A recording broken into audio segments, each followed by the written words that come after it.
I'm Kevin Crawford from Kevin Crawford Consulting, and welcome to the Executive Mirror. Hello, I'm Kevin Crawford, and welcome to the Executive Mirror. I'm here again with Dr. Relly Nadler, a good friend, and we're going to have a conversation about something that's extremely important, and that is this idea of work-life balance. Yeah. I don't think it gets talked about enough with executives, but I like the idea of this corporate athlete. You know, the people you deal with and I deal with, they're a corporate athlete and they're always on. And what do we know about athletes? They spend a lot of time in preparation. They spend a lot of time on their body, on their mindset, and they're only performing a little bit, 2-3 hours. What you do, what do the people I coach do? They're performing all day long. And they don't necessarily honor their body and mind as they could. Corporate athlete. I don't think there could be a more apropos description of today's executive. Right. And 20 years ago, that notion and the idea of bringing some kind of balance to your life was really scoffed at, wasn't it? It was. And I think it's grown. There is a famous Harvard Business Review article called The Corporate Athlete, so it's not my term.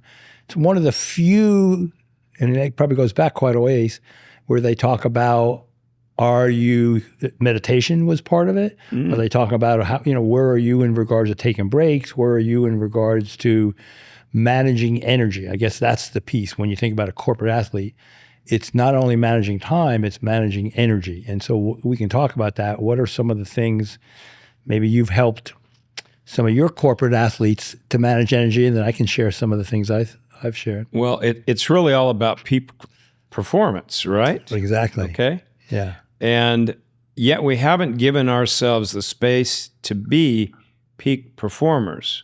I remember myself when I was a city manager, coming back from lunch, and I'd just be dragging. Right. And I'd sit at the desk and I'd try and get some work done, and I knew I was completely unproductive. But this is the time I'm supposed to be working. Yeah. So I just slug it out and slug it out and slug it out. And the product was just not good. And then it dawned on me, if I get, like I would if I was home, 20 minutes to close my eye, I close my eyes. I would wake up, I'd be energized, I'd be clear-minded, clear thought. I could get a whole lot more done. Yeah. My productivity would go through the roof. And so one time I asked my assistant to just shut the door. I'm going to lie down here for just 20 minutes and catch, a few Z's. And I woke up, and sure enough, I could just get through so much more. So that 20 minutes that I wasn't working gained me however much measure of utility at the back end. And I learned right there that the idea about being an executive athlete, if you will, was so important. And you've taken advantage of meditation quite a bit. True. So let me just first ask you, did that turn into a habit for you? Turned into a habit. So you would do it basically after lunch? I'd work my schedule around it. That is so good. So what's great about that, and I'll tell you about the meditation piece. First, it's really easy. So mindfulness and meditation, there's apps that I share with the executives I work with, Take a Break, Headspace. You're really just listening to something. Your brain needs this unstructured time. So this kind of default mode network we've talked about, when the brain just wanders, it's like a battery charge. So for me, I've been doing it, since I left college and learned how to do it. And because it's been so helpful, I'll do it every day, probably at least twice a day, anywhere from 15 minutes, 10 minutes. But what I love about this, kind of like you're saying, your 20 minutes, if you don't have an electric car, you would be putting gas in your car, and you don't have time. So let me get $15. This will get me to my next destination. Well, in that metaphor, maybe for me, it's 5 or 10 minutes of doing this meditation. It'll get me through the next 3 or 4 hours where I can feel sharper. My brain is clear. And you know how the brain can be mushy. And I'm sure you felt that way after lunch. At the end of the day, and what happens for me is like, oh, I should do this meditation. It's a simple thing to do. It's 3 on my list. It becomes number 1 on my list because I know I will always feel better. Even my wife, if I'm irritated, I'm short, she's like, maybe you should go meditate. She knows I'm going to come out better. Certainly. Well, that's interesting. So I think in every case I was actually taking a nap, a 20-minute nap. Yeah. But perhaps, if I understand correctly, maybe I really wasn't sleeping. Yeah. Maybe I was just quieting my brain down. Yes. And so if you're lying down, you may have more of a tendency to fall asleep. But right now, if you look at brain waves, we're in the beta waves, and it's moving fast. Sleep is delta waves, and so the brain waves are moving slower. But there's the 2 brain waves in between, alpha and theta, most of us heard about. Alpha, sometimes you're kind of vegging out when you're watching TV. Theta is this deeper, slower brain waves that's really recharging. And so like your 20 minutes, or for me, maybe it's 10 or 15 minutes, it's like I'll go through the stages. I think I'm in theta. Difference is alpha, you're aware of your surroundings. Theta, it could feel like sleep, and that's why some people think, oh, it didn't work. It's a deep relaxation, and then it's almost like going deep in the sea and you bob back up. And so sometimes I'll say, I don't know if that was 5 minutes or 15 minutes, but I feel better. So my body said, oh, this is enough. And that probably was theta if I'm not aware of what's going around. Interesting. So are you meditating right now? Or is this the real Dr. Nadler? This is the real Relly. But here's what's good about it. Because I've done it so many times before presentations, I don't need 10 or 15 minutes. If I can just close my eyes, and maybe it's only 2-3 minutes, because now it's such a habitual response. That's what I was asking you about that for you. And so how do we translate this for the people that we work with? One, I mentioned there's a couple apps. And this life balance, they go home from work. Everybody wants something from the executive at work. Let's say they go home, maybe they're in a house, or maybe they drive home, and now they come out from the work day, everybody wants a piece of them. Their kids, their significant others, spouse, partners.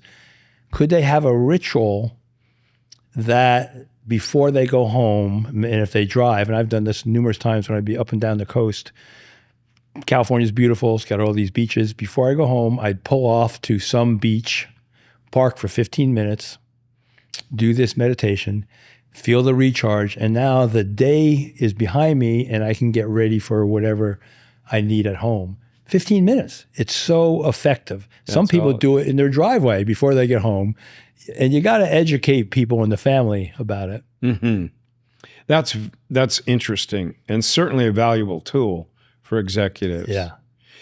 One of the things that I'm hearing in great frequency nowadays with executives is they just don't have enough time to do all the things they need to do. Right.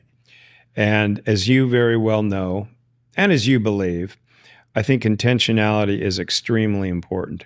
I think a lot of the things that we do, we kind of do autopilot, as you would say. Right. But we're just going through the motions. We're just reacting or responding to what comes our way. But we're not bringing a lot of intentionality to the way that we size things up or the decisions that we make. I think the same can be said when it comes to this notion of work-life balance. Mm-hmm. Work-life balance is now much more acceptable than it was a number of years ago. Right. And so we'll have a lot of conversations with executives about, okay, your day is this pie, and you get to carve it up any way that you want. But before you get caught up in it and the day takes you for a ride, you ride that. Yep. As you know, I ride horses. It's a bad day when the horse is riding you. You're supposed to be riding the horse. And so if you can cut that up, okay, X percentage is work, X percentage is, self-care, whatever that looks like. Yep. X percentage is family, whatever it happens to be. Yeah. But do yourself the favor and pie graph that out, okay? Now, if you fudge a little here, a little there, it's not the end of the world. Don't be real hard on yourself, but give yourself the advantage of saying, this is the way I'm going to manage my day or my week or my life. Yeah. Okay.